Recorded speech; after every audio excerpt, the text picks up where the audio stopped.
कहते हैं कि दुश्मन पर वार तब करना चाहिए जब वो थक चुका हो और चौतरफा आलोचनाओं का सामना कर रहा हो।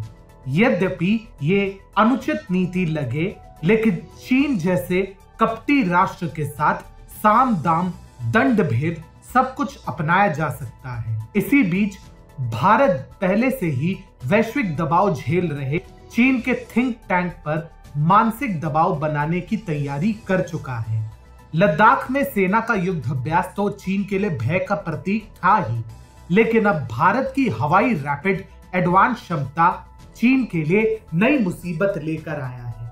परंतु कैसे, जानेंगे टीएफआई की इस वीडियो में मेरे यानी अनिमेश के साथ। तो चलिए आरंभ करते हैं। दरअसल अप्रैल 2020 में चीनी पीएलए ने लद्दाख में घुसपैठ के जो प्रयास किए थे वो आज लगभग 18 महीने बाद चीन पर ही भारी पड़ रहे हैं। चीनी प्रशासन को आभास था कि लंबे वक्त तक डटे रहने के कारण भारतीय सेना पीछे हट जाएगी। इसके विपरीत मोदी सरकार ने ना तो सेना को पीछे हटाया और ना ही चीन के विरुद्ध नरम रुख अपनाया है।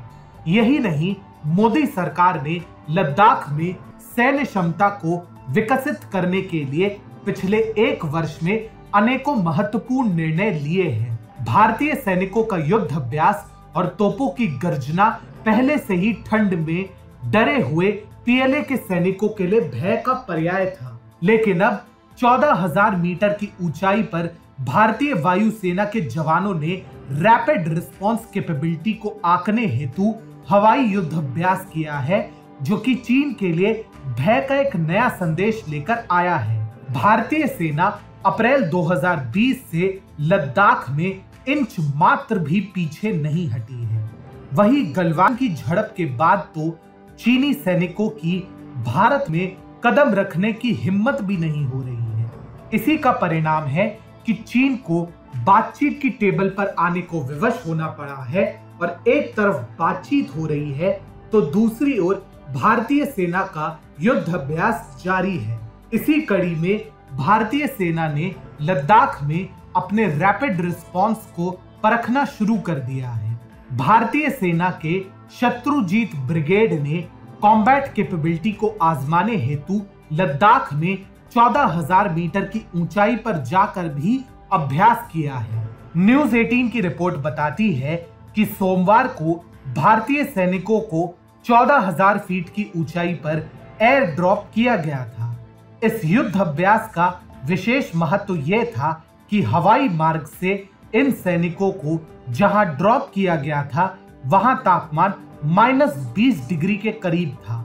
खास बात यह है कि दुर्गमता की पराकाष्ठा वाले इस इलाके में हवाई ड्रॉप बिल्कुल सटीक स्थान पर हुआ। इस तरह की कार्रवाई सदैव ही शत्रु के लिए सरप्राइज एलिमेंट का काम करती है। गौरतलब है कि युद्ध के दौरान दुश्मन को कमजोर करने और उनकी सप्लाई लाइन को उन्हीं के इलाके में जाकर काटने में यह हवाई क्षमता बेहद काम आती है। इन्हीं कारणों से इसे operation behind the enemy line के नाम से भी जाना जाता है।